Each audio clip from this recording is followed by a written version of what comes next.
The All Inclusive Wristband by Barrie Mahoney.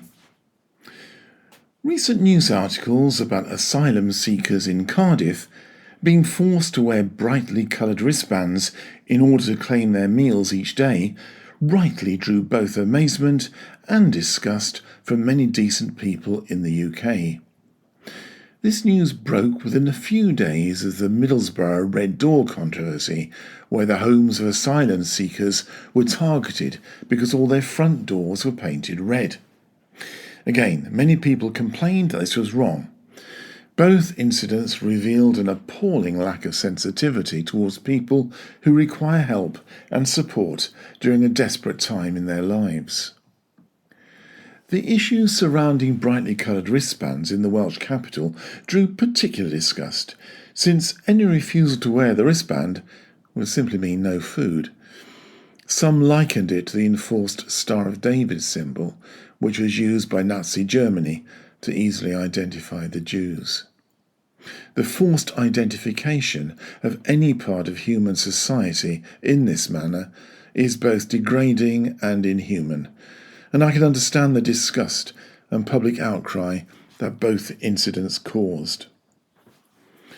On a lighter note, I've never understood why so many visitors staying in hotel complexes in the Canary Islands, as well as other tourist complexes in other parts of Spain, are content to wear wristbands, similar to those offered to the Cardiff asylum seekers, which identifies them as breakfast and dinner, or the gold standard of all-inclusive. Now, I know that Madge and her family in the television comedy Benidorm are quite happy to feast upon all that is offered for 24 hours a day, but do real holidaymakers actually want anyone else to know about it? In any case, do they really want to go home with a white lack of sun ring on their wrist to tell everyone that they're all-inclusive characters performing in Benidorm? Now, I'm not a great lover of the all-inclusive deal. Yes, I know it's a godsend for those on a very tight budget, and particularly when travelling with children.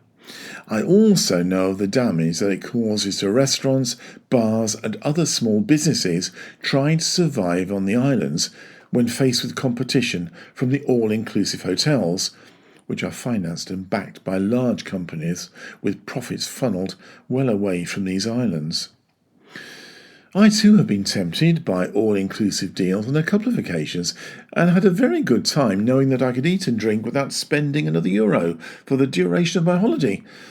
But in the long term, is it really worth it?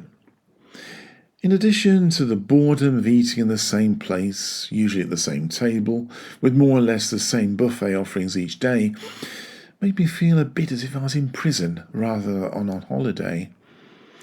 As for the obligatory wristband, I refused to wear it, and as with asylum seekers, was briskly informed that I either wore it or I didn't eat. I decided to wear it, but later cut it off and devised a system with the help of a piece of gum that would allow me to wear it only at meal times and removing it afterwards. Unlike the other asylum seekers, I got away with it.